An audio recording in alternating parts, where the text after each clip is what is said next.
good morning, and it's really my pleasure to join the TK Forum.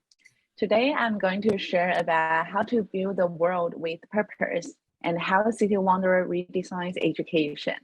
I'm Anny Chang, I'm from Taiwan, and I'm also the founder of City Wanderer, which is an organization focused on the youth education, and it's founded in 2013.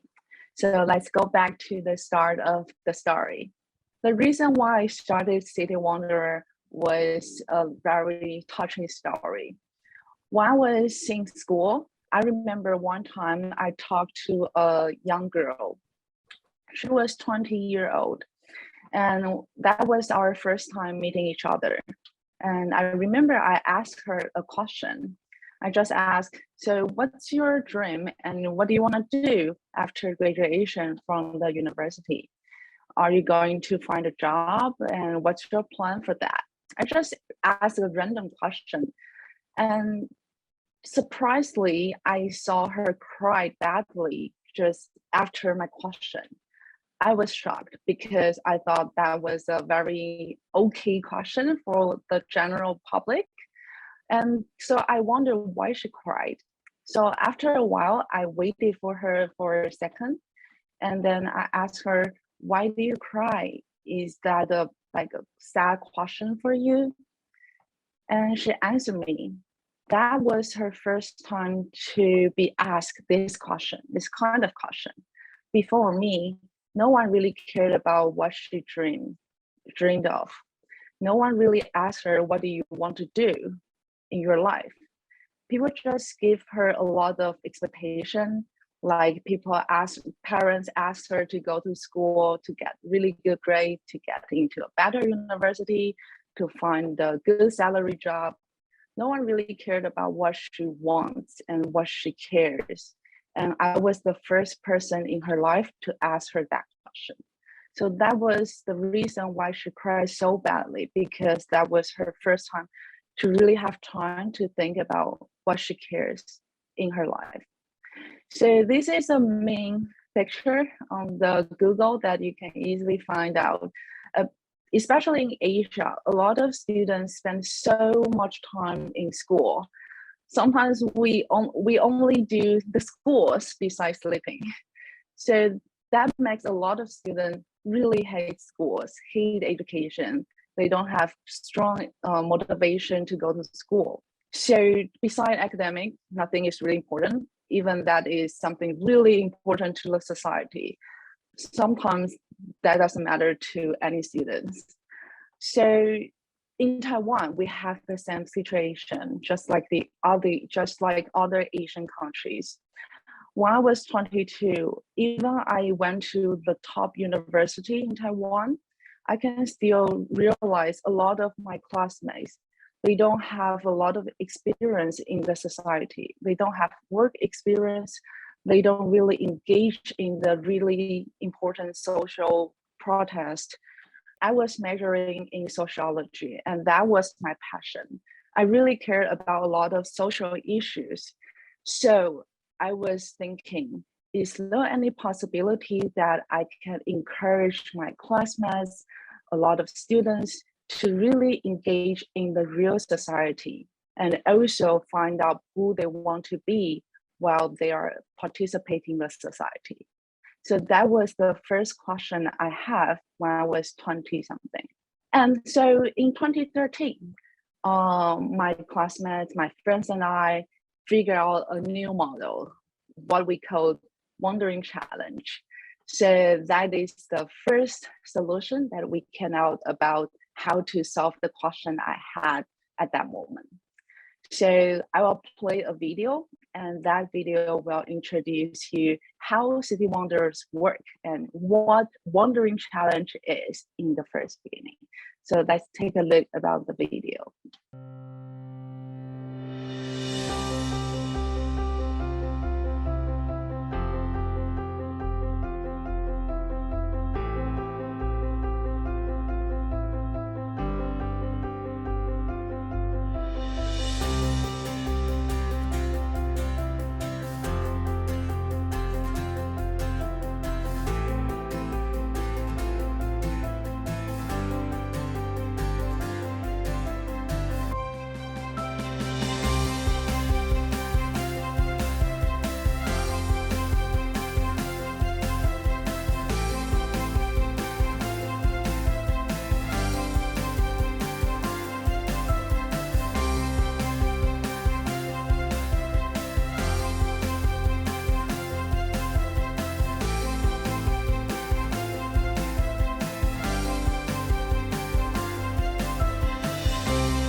30 days, 30 missions.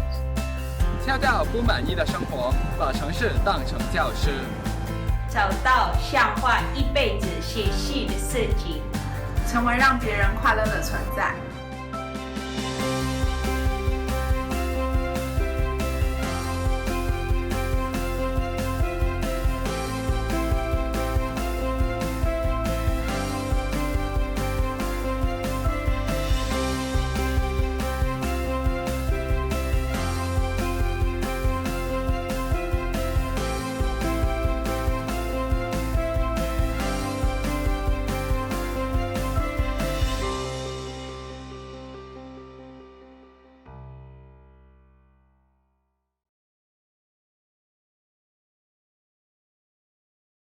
So after the video, you get a glimpse about the wandering challenge. If I can explain the challenge in short, I would say that is a 333 challenge.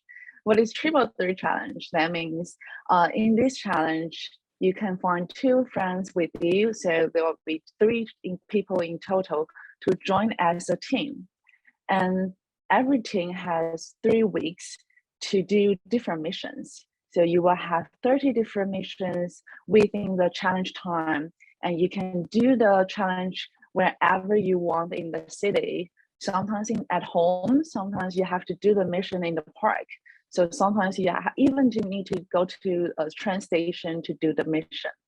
And all the mission will be done by all the teams, and they will also need to upload the mission result to our website. So everybody can browse the result, and we will have a champion in the closing ceremony.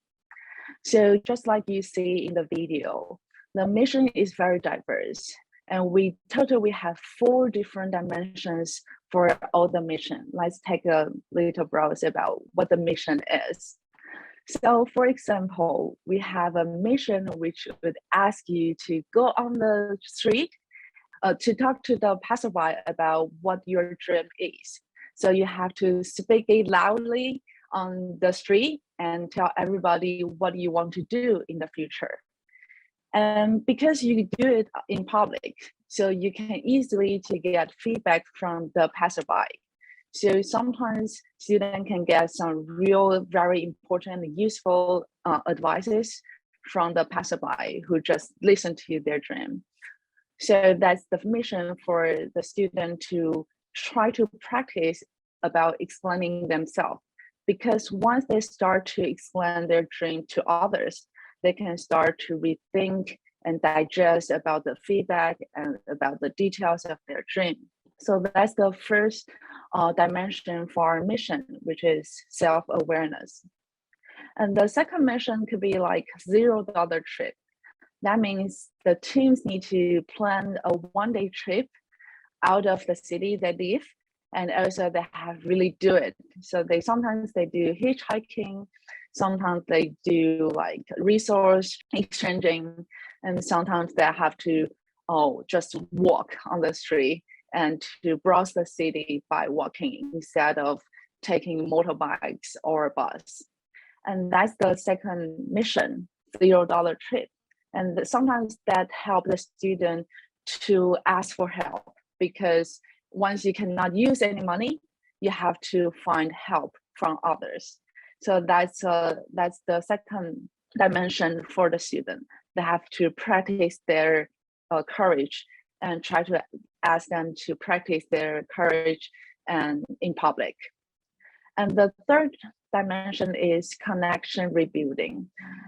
I'm not sure what it is in Thailand, but in Taiwan, a lot of college students, once they are over 18 years old, they trying to stay some distance with their parents because they feel they are finally become adult.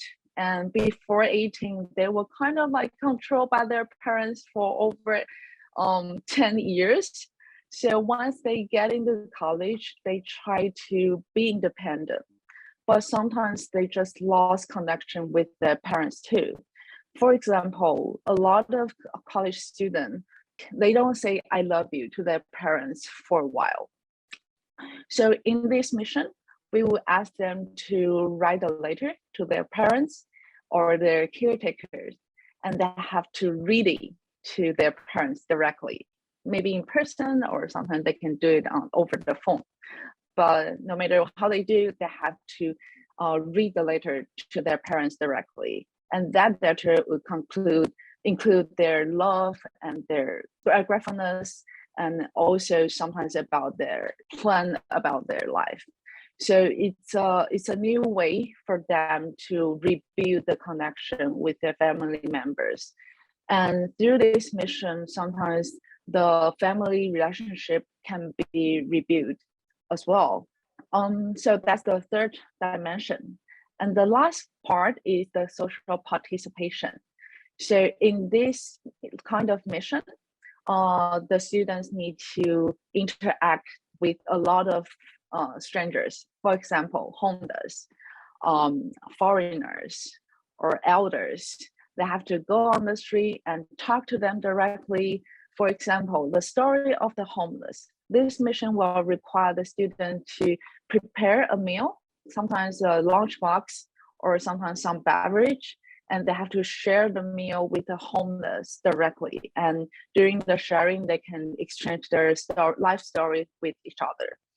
And this kind of mission increase a lot of interaction between the youth and the public, so they can know and also like really get in touch with a lot of different group and community in society.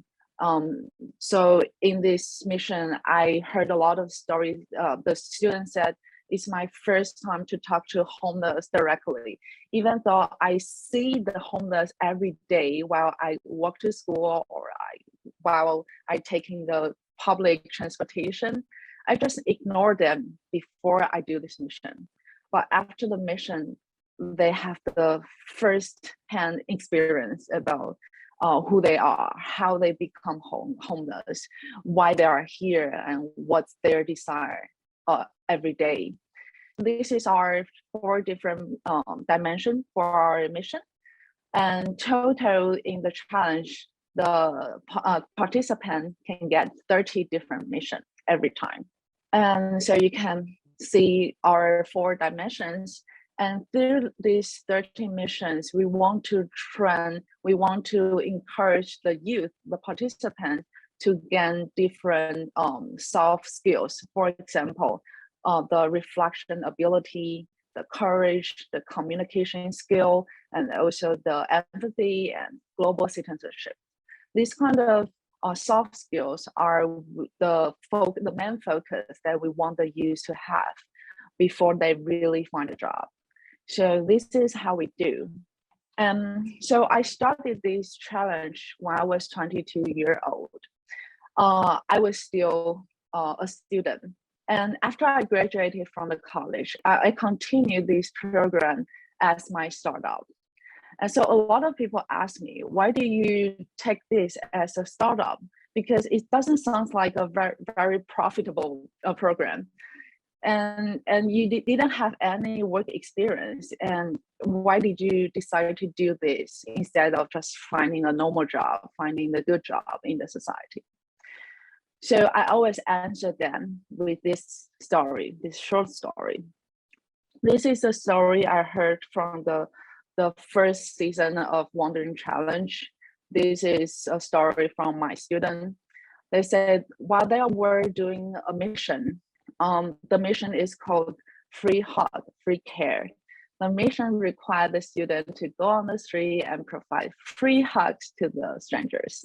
They have to do it 30 different times. So they have to hug a lot of strangers on the street. This is kind of popular in the Western world, but not popular in Taiwan. So that was their first time to do this challenge in their lives. So while they were doing this mission, after a while, they were hesitate because they were thinking, what's the meaning of providing hugs to strangers? Because hug is like nothing. You cannot feed homeless by providing hugs. You cannot provide jobs to others by providing hugs. You cannot create any financial result by providing hugs. So they were hesitating. So what's the purpose? What's the meaning of providing hugs to others? And while they were thinking, there was a guy walked back to them, and that guy introduced him to them. The guy said, hi, stranger. I'm the guy that I'm the guy who just got the hug from you. The reason I walked back to you because I want to let you know that the hug saved my life. So obviously everybody shocked. I was so shocked. So how could a hug save your life? That sounds impossible. So the guy said, so today was the worst day in my whole life, because I'm now 40-years old, and today I lost my job and I got divorced with my wife. So before I met you, I was thinking about suicide, because I was abandoned by my company. I was abandoned by my family. Like nobody really cared about me at all. So I was thinking about suicide because I couldn't see my value. And then I met you. I met your hug. I got your hug. I was so surprised because you don't know me at all. We are strangers, but you provide something that I cannot give to myself. Like you can try hug yourself, and it's very hard. So I was surprised to see that there's still someone in the world who really cared about me, who can give me some help, who can give me a hand, as long as I can tell them what I need. So to me, that hug is like a good reminder to remind me that I still have value. There's still someone over there who is still really care about me and who is ready to provide a lot of help to me. So that's the story that my students share with me. And I was so touched by the story because I was only 22-years old too. I was really young. I never saved anyone's life in my whole life. I was just a normal student, just like all the others. But the program I organized, the program I initiated, encouraged some students to save others' life. And that's a really, really a new experience to me. I was thinking, if I can continue this program, is there any possibility that I can encourage more youth to change the society with the real action? That's the reason why I started, why I continue this program as my startup after I graduated. So we have heard more and more stories. So for example, you can see this girl on the photo. She is Anny Chang. Before she joined the program, she was very conservative because of her background. Her parents want her to work for the government after graduation, just like the normal Taiwanese parents, like go to work for the government, and it's very stable, very good job. She was thinking about her future as that way before she joined the program. But after she joined the program, she finished so many tasks, and she realized her impact is much bigger than she thought. She can do much more than she thought she can do. So she also trying to find out like what she really cares, and then she found out the target. Her uncle was very close to her when she was young, when she was a kid. But after many years, her uncle went into jail, and then her whole family cut off the contact with her uncle. And after she joined the program, she realized that she really cared about her uncle. She missed the time that she spent with her uncle, but at that time, she cannot keep in touch with her uncle because everybody see him as a very shame story. So she was thinking, is there any possibility that we can change change the image of the ex-offenders so that once her uncle go back to society, her uncle can find a better job and participate into the society with a better way. Because if the society rejects the ex-offenders, then there are no other way for them to survive. So the only way will be do the crime again and then go back to jail again. It will be a very negative cycle for those people.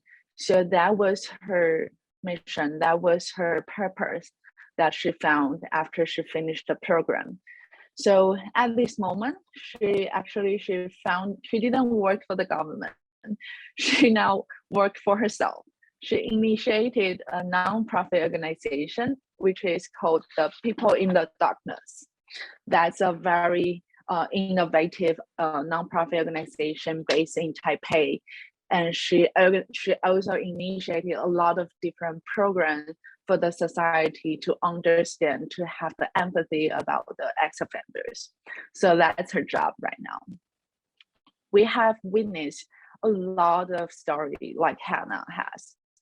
We founded in 2013, and then so far we have served over 12,000 youth among Asia, not just in Taiwan. We also served students in Japan, in Malaysia, also in China and America. So we have a huge community of our alumni, and a lot of them have created a lot of impact in their life community. And we don't do the program alone. So far, we work with the system a lot. For example, in 2017, sponsored by Oxfam Hong Kong, which is an worldwide charity organization, they founded us to initiate a program called Education Seed. Because before that, we organized all the challenge program on our own. So we initiate different wandering challenge in different cities on our own. So the students signed up for the program out of the school. But most of our participants are college students, which means they are over 18. So we were thinking, is there any possibility that we can educate younger students, for example, high school students? So we got the fund. So we designed a new textbook and a new curriculum for the high school system. I went to the high school as a teacher, as a formal teacher, to lead a team, to lead a group of 17-year-old kids to initiate a wandering challenge on their own. So we train the students to be the teacher, to be the trainer. And in that program, this group of students actually educate 100 participants. They recruited a lot of classmates to join their program, and they also recruited teachers, their own teachers, to join this program as the participants. They become a facilitator and a trainer. And my student told me that was their first time to host this kind of program, to become a trainer, to become a teacher. And that was very important to them, because before that, they never have any experience on project management. They didn't have any experience on teaching. And that chance that experience gave them a lot of confidence about initiating a thing on their own. So that's the first program that we did in 2017. We partnered with a lot of schools. So start from one high school, we expand the impact to other school, including middle school and the other school in different cities. That's the first type of the partnership. And the second type is the partnership with enterprise. So actually, we founded City Wanderer when we were young, so we didn't have any money. And how do we survive? Because we found out that there are some enterprises who really also care about the youth too. They want to educate the youth. They want to collaborate with the youth, but they couldn't find a good way to approach the youth. So we partner with enterprises. For example, we partner with Hotai company, which is the distributor and manufacturer company. They distribute Toyota and Lexus. So that is a really big company based in Taiwan. We partner with them and initiate a program called Dream Fighter. That program recruit 100 students, including high school students and college students.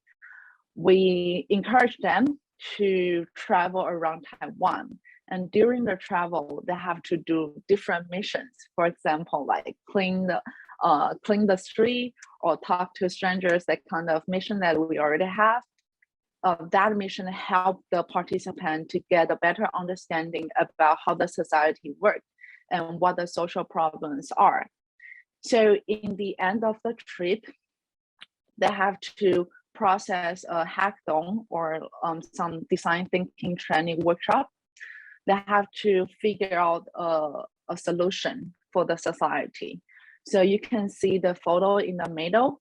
That is a program which was initiated by 4 17-year-old girls that asked 300 high school students to go on the street and clean the cigarette butts. Like, there are a lot of cigarette butts that people just throw it away on the street, and try to clean the street to tell the society that, there is a pollution on the street and it's very serious. We have to take some action on their own. So you can see a lot of 17, 16-year-old kids walking on the street trying to pick up the trash that the adult creates. That's very shameful for the adults because we create the trash and the kids collect them for us. So that things become a big news. And beside that action, the 4 girls also designed a new cigarette case. That's a new case because the smoker, they can throw out the cigarette butts into the case without polluted other cigarettes, the new cigarettes. So they design the new case for the cigarette company. They say, could you consider about using a new case so that the smoker will not throw the cigarette butts on the street directly? Besides that, they also talk to the government. They talk to the Ministry of the Environment about what they have done, what they have found, convince the government to take more action to really see the problem on the street, especially about the cigarette butts. So that was founded by 4 young students. And you can find out more details through the QR code. You can see they actually founded an organization called Girls in the Oasis. And they pass this program to other students while they graduate from the high school. That's just one team in our program. So it's very touching. You can see so many students started to create impact through after the traveling. So besides the collaboration with the enterprise, we also partner with governments too, because you can see easily the education is designed by the government. So the government, of course, they also need helps. So in the past years, we actually collaborate with a lot of department in the city government.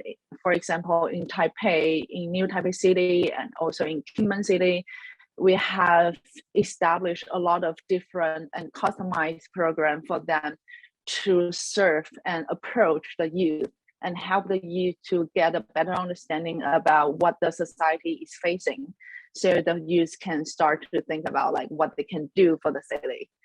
So we don't work alone. We actually work with the system a lot. So you can see we have been working with so many different organizations, and some are international brands, some are local brands. But in the end, we don't believe that we can change the world on ourselves. We believe that we have to change the world with the youth, with other organizations, with companies, with government.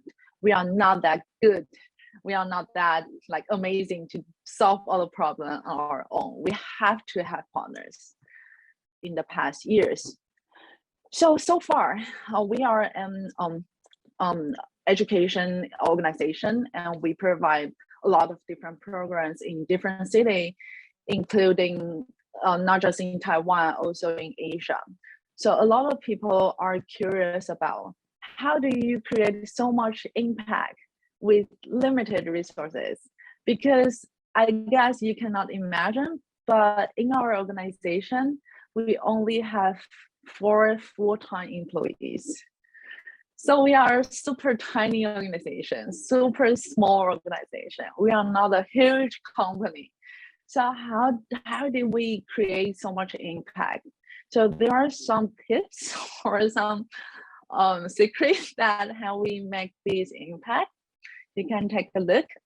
So firstly, we try to create the replicability. That means we have to copy our program to different cities because we have limited human resource. So we have to ask others to join us and to become the organizers too. So for example, in 2013, we initiated the first Wandering Challenge on our own. At that time, we have like 7 people in our team. So we spent several months and successfully like recruited like 200 students to join our program. So after that program, we realized that we can copy this model to other areas. But how do we do it? We recruit the first tiers organizers. So I went to different schools and talked to their some influencers in the school. So you can find out there are some people in the school who has really good network, who has really good impact. Everybody knows them. So I talked to these kind of people. I said, this is what we do, and this is what we can do in the future. Do you want to join us? And then we successfully recruit the first tier of organizer. In short, we found a group of leaders. And then we train the leaders, we train the organizers to have the concept about how to make Wandering Challenge in different areas. So we give them handbook, we give them procedures, we give them tools. So we have to design a very clear structure for them to follow up. So to them, once they promise to organize a Wandering Challenge in their city, for example, maybe there's someone who is in Bangkok and really wants to organize a challenge. So we would talk to this leader and provide all the tools for them and also the training course for them and tell them, okay, this is the procedure for the opening section. You can follow this procedure and the rundown, and you can find like 10 people, then you can do this event. So you can try to promote this idea and at least at the first beginning, find the other 10 teammates. So you can use this handbook to do the following job. So basically, all the organizers and all the teammates are volunteers. The reason why they want to join, because they know what the educational problem is. They had experience. They know it's very serious, and they don't want to see the younger generation to experience the same result like they did have before. That's the reason why they become volunteer, and they get a lot of support from us. And then in the end, this program is a program from offline to online.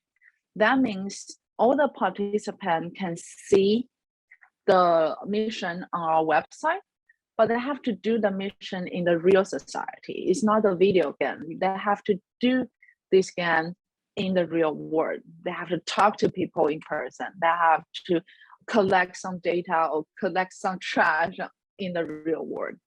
But after they finish all the work, they have to upload what they have done. during the mission. So people can see the result, people can see the impact, not just on our website, because in this generation, everybody use social media. So the participant also share all the results on their own social media, on Facebook, on Instagram. So after they uploading all the work, now the community see all the work because they can see how they provide free hugs to stranger on Facebook. They can see how they change the environment on Facebook easily. So more and more people see the impact. So more and more people want to become the new leaders, and more people can have the opportunity to join the program. That's how we make this impact bigger and bigger. How do we recruit the participant?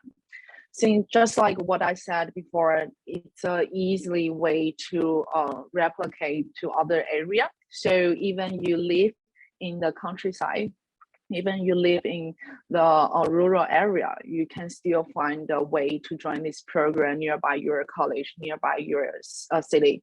You don't have to always go to the capital city to join the program. And also, because it's a very experiential program. So the student, once they finish the program, they finish the missions, they talk to their friends. They said, it's really helpful. I learned something from the program. And that witness convinced the other youth to join the program as a participant.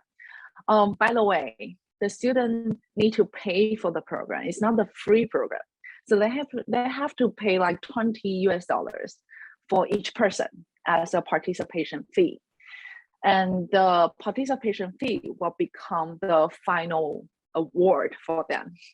So you can also win some award, win some tickets. I remember one time in 1 year, we provide tickets, like flight tickets for the champion to go to Hong Kong from Taiwan.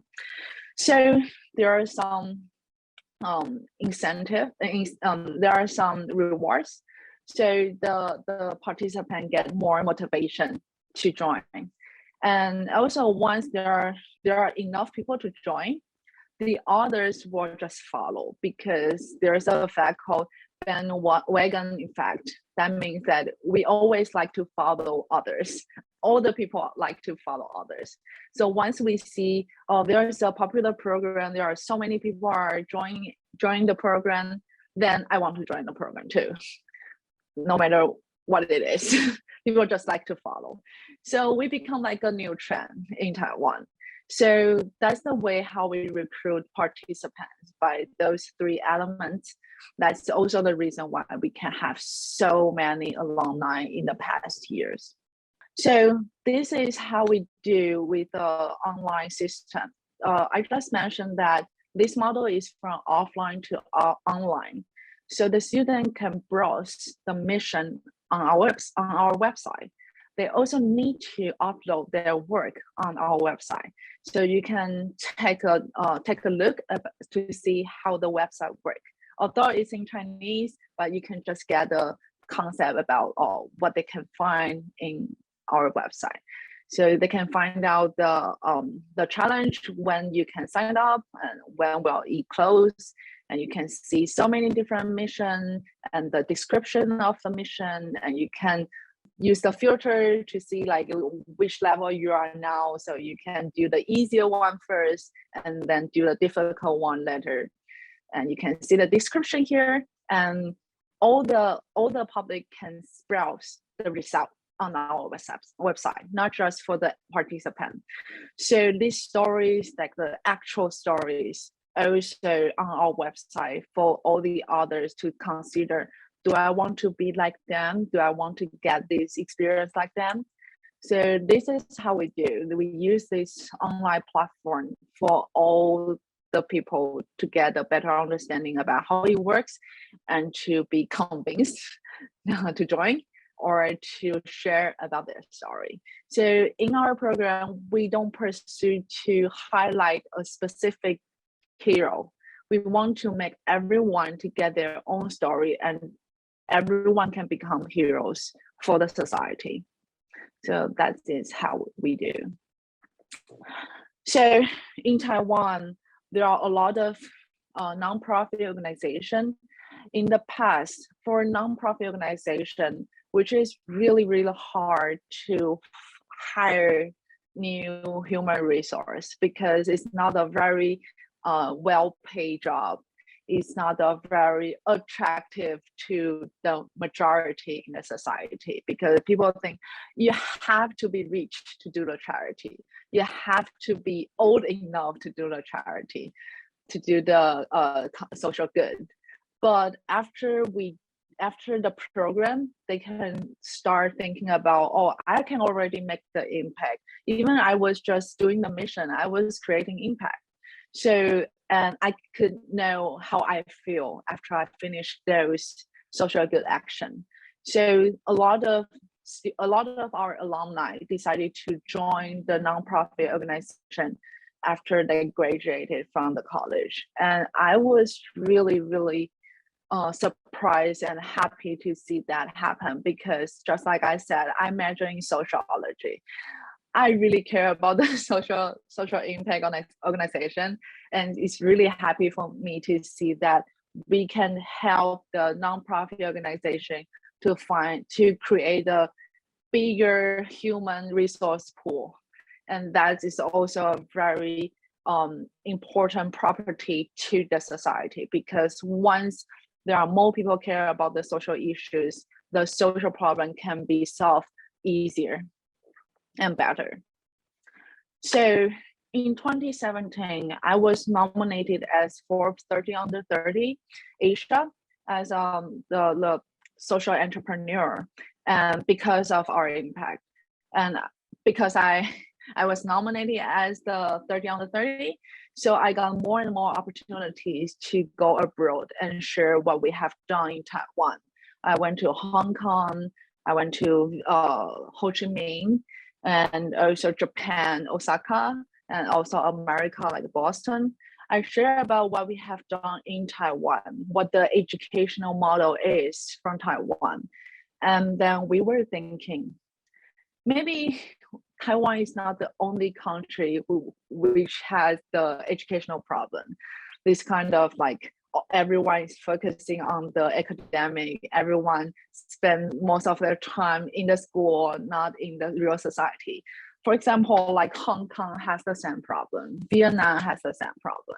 A lot of Asian countries and cities face the similar education situation like we do in Taiwan. After we share our story, we noticed that, and we were thinking, is there any possibility that we can do the program with overseas partners? So we started to talk to a lot of potential partners. So after a year, in 2019, we successfully collaborated with 5 different organizations in 5 different cities, including Kobe, Kanagawa, Penang, Johor Bahru, and Chengdu, and Hong Kong. So we collaborated with local organizations. For example, we find out an organization called Vulture in Hong Kong, which focus on the international volunteering.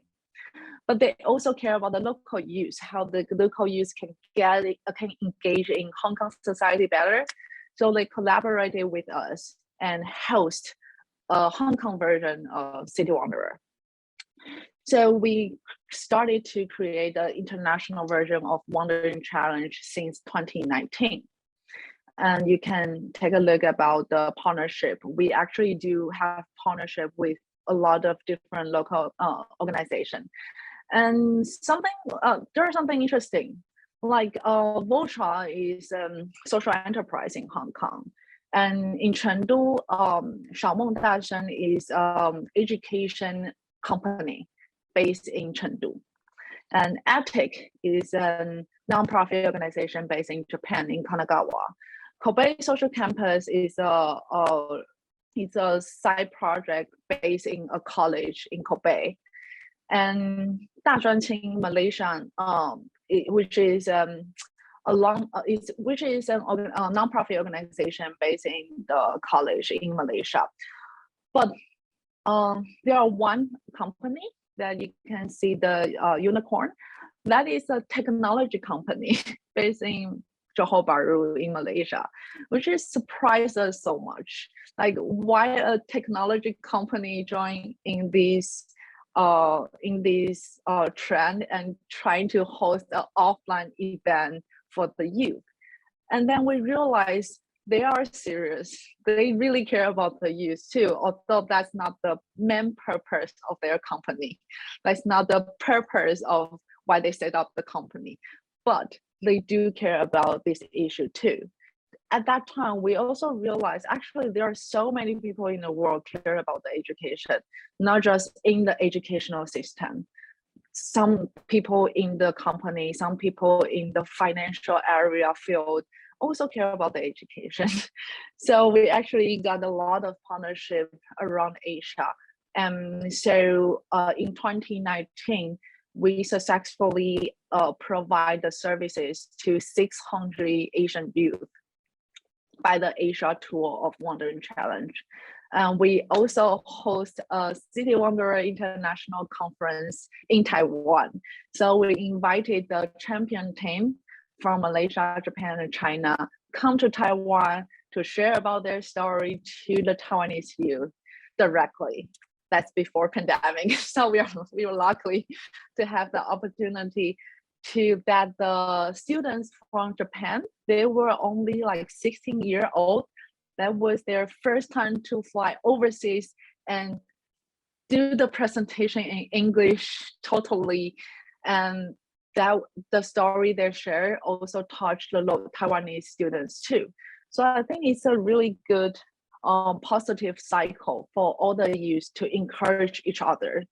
The participants encourage the overseas youth to join, and the story from overseas encourage the local again. So that's how we do.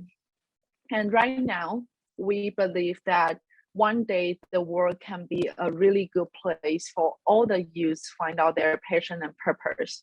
And they could see their self-value through persistent action. And when we transform the youth with a sense of purpose, they will somehow transform the society for us too. We have seen the story of Hannah. We have heard about the impact of free hug. So we do believe that we can change the society by providing a better education solution for the youth. This is what we do now and what we focus right now. And we also have a change theory. So there are 4 steps for the youth group to change, to grow. The first step is provide the stimulate. We use Wandering Challenge to be a stimulate for them to start thinking about, well, maybe I can do more. Maybe I can do something more for what I really care about. And then we have different program, which is called Career Diary, for the student to get a better understanding about what kind of jobs that I can find in the society.